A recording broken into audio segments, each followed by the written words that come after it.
خلوص کے ساتھ کوششیں کی گئیں کہ افغان گورنمنٹ کو یہ سمجھایا جائے کہ دیکھیں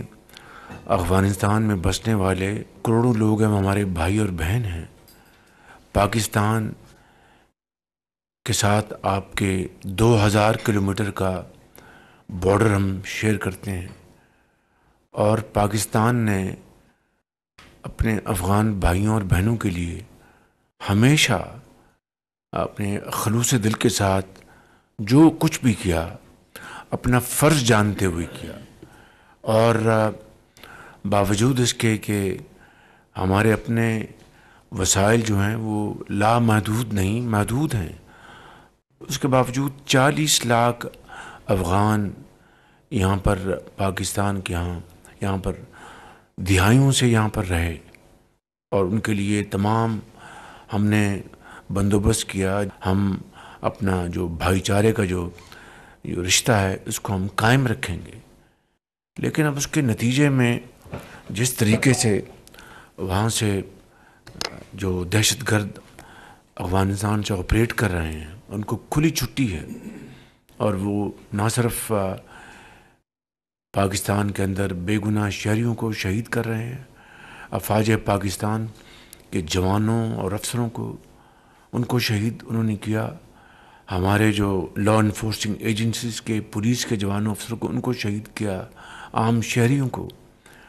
تو اب جو حالیہ واقعات ہوئے ہیں اس سے یقیناً صبر کا پیمانہ لبریز ہو گیا۔ اس سے پہلے ڈپٹی پرائم منسٹر ایک سے زیادہ مرتبہ جا چکے کابل، ڈیفنس منسٹر ایک سے زیادہ مرتبہ کابل جا چکے، اور دوسرے جو آفیشلز ہیں وہ کابل گئے اور ان کے ساتھ بڑے اچھے طریقے سے بات چیت کی کہ دیکھیں ہم دو ہمسایہ ملک ہیں، ہم نے قیامت تک یہاں پر اسی طرح رہنا ہے۔ اب یہ ہمارے اوپر ہے کہ ہم کس طرح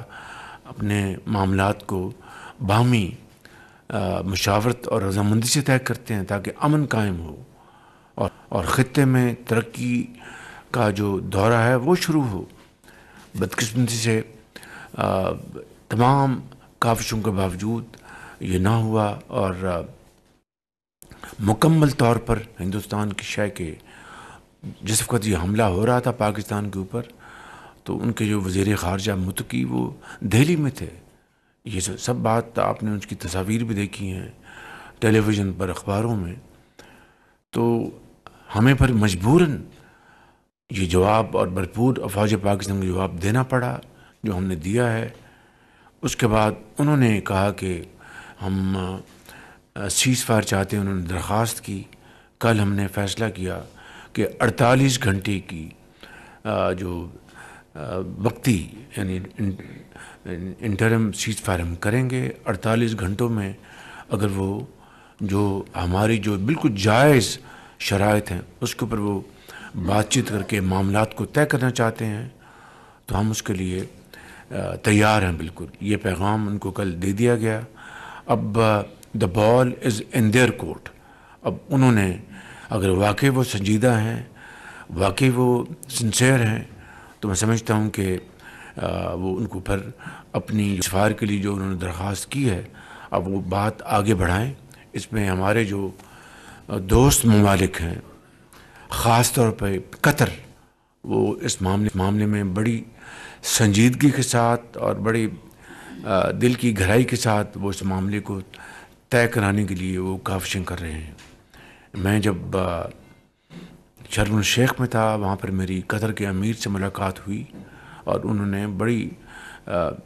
درد دل کے ساتھ کہا کہ ہم جانتے ہیں کہ یہ بالکل یہ نہیں ہونا چاہیے تھا، یہ جو ہم چاہتے ہیں کہ اس معاملے کو اپنا ایک رول جو ہے وہ ہم ادا کرنا چاہتے ہیں۔ تو یہ میں سمجھتا ہوں کہ لیٹسٹ صورتحال ہے۔ یہ معاملہ دیر پا بنیادوں پر وہ طے ہو جائے، فتنہ الخوارج کا خاتمہ ہو، نہ کہ ان کی ٹیریٹری ان دہشت گردوں کے استعمال میں آئے۔ تو یقیناً ہمارے بہادر ہماری افواج نے ان کو منہ توڑ جواب دیا ہے۔ ایک مرتبہ پھر جو ہمارے سپہ سالار ہیں فیلڈ مارشل سعید آصف منیر، ان کی لیڈرشپ میں یہ ہم نے ان کو منہ توڑ جواب دیا جو ضروری تھا، کہ میں آپ کو پچھلی کابینہ کی میٹنگ میں بتا چکا ہوں کہ جو جنازے ہم نے پڑھے وہاں پر ان شہیدوں کے جو ورثاء ہیں، ان کے والدین تھے وہاں پر، ان کی بیٹے بیٹیاں وہاں پر موجود تھیں، اور ان کے والد، ان کی والدہ مجھے کہہ رہے تھے کہ وزیر اعظم ہمیں فخر ہے کہ ہمارے بیٹوں نے اس ملک کے لیے قربانی دی ہے، لیکن آپ ان کو جو یہ تشدد کر رہے ہیں اور پاکستان پر حملہ آور ہیں دہشت گرد، ان کا خاتمہ کرنا انتہائی ضروری ہے۔ اور وہ درد دل سے یہ بات کر رہے تھے، یہ پوری قوم کی آواز تھی۔ مگر سوال یہ پیدا ہوتا ہے کہ جب پاکستان کے اندر 2018 میں یہ فتنہ الخوارج کہیں یا دہشت گردی کہیں، اس کا مکمل خاتمہ ہو چکا تھا، تو پھر کیا وجہ ہے کہ دوبارہ یہ اس فتنے نے سر اٹھایا؟ وہ آپ کو اچھی طرح علم ہے کہ اس وقت کی حکومت نے ہزاروں ان دہشت گردوں کو دوبارہ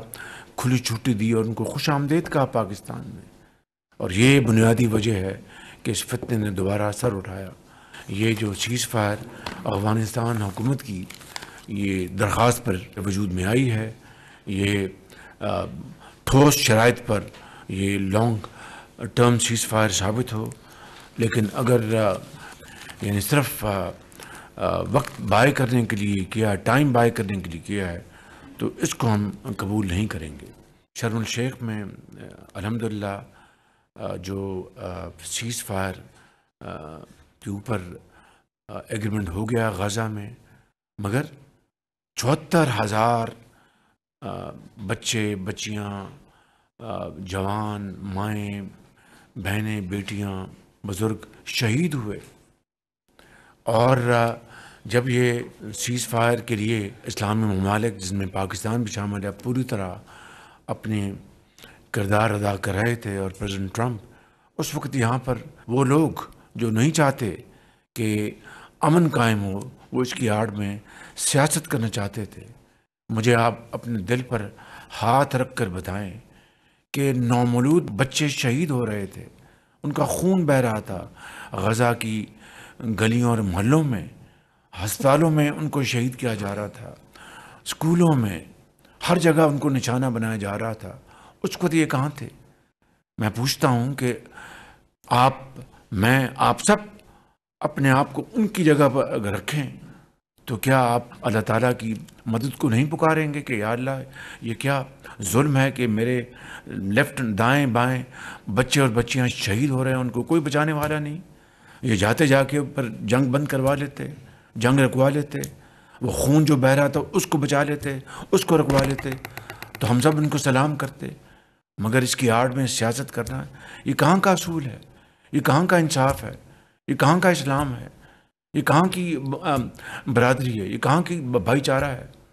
تو میں سمجھتا ہوں کہ آج اگر وہاں پر خون بہنا بند ہو گیا ہے تو یہ بہت بڑی اچیومنٹ ہے، اور اس کے لیے میں پھر ایک مرتبہ پریزیڈنٹ ٹرمپ کو اور تمام اسلامی ممالک جنہوں نے اس میں اپنا کردار ادا کیا ہے، خاص طور پر قطر نے، سعودی عربیہ نے، ایجپٹ نے، جارڈن نے، اس کے علاوہ یو اے ای نے، ترکی نے بڑا اپنا بھرپور رول ادا کیا، اور معاہدے جو سگنیٹریز ہیں وہ پریزیڈنٹ ٹرمپ کے علاوہ ترکی،